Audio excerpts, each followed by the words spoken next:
Kapamilya, kumusta po kayo? Nako, 2 oras po ang biniyahin namin from CA Systems ng San Leandro dito sa Sacramento. Pero worth it naman.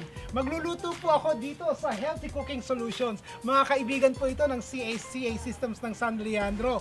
Excited po ako dahil marami silang in-invite. So kung ready na kayo, dala-dala ko na ang Magic Kawali and Caldero ng Salad Master. Umpisahan na natin. Okay? Let's go! Buboy and Cora, join me in my demo. At tignan nyo naman, ang laki po ng crowd. And they are super warm. Naimbitahan po ang CA Systems of San Leandro headed by Ate Evelyn Sheridan. Siyempre, inuna ko munang ipangako na pwede silang mabigyan ng Salad Master Food Processor, which comes with 3 blades plus 2 optional. Inaalog ko po ang electric skillet na madalas kong gamitin sa pagluluto ng no-oil fried chicken. Gusto ko pong marinig nila ang oil na nakapaloob sa ilalim at paligid ng cookware. Kaya pag nagprito ka ng manok, walang oil na ilalagay o gagamitin. You don't have to move the chicken around at umasa po kayo na evenly cooked ang manok nyo after 30 minutes. Pork chop po ang menu natin today. Preheated ang skillet and I put several pieces of pork chop.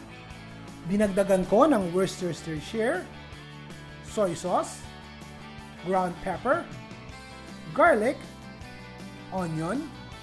Let me remind you that the dish is only designed using Salad Master electric skillet. Huwag niyo po itong itatry sa kawali niyo sa bahay tapos i-yelp niyo ako, sasabihin niyo nagsisinungaling ako. Dahil hindi po totoo. Okay? For 20 minutes, you will cover and cook this at 350 degrees Fahrenheit. Then, you wanna add your mushrooms and green bell pepper para magkaroon kayo ng sarsa na malapot. Then, continue to cook for another 3 minutes to get to this. Ang Mo Salad Master cookware po ay multifunctional. Tulad nitong paggawa ng pansit na madalas ko pong gamitin ang electric skillet. Pero ngayon, ang gamit ni Kuya Boboy ay gourmet wok. Bukod po sa maraming nabusog, naku mga kapamilya, tignan nyo naman, ang dami ko na namang kaibigan na namit dito po sa Healthy Cooking Solution. Ano ba ang motto nyo? HCS! We change lives! Kita nyo yon? Samahan nyo po ako na. Ito po si Ron Bilaro, ang nag-iisa nyong kaibigan sa kusina. Ito po ang... Pepo!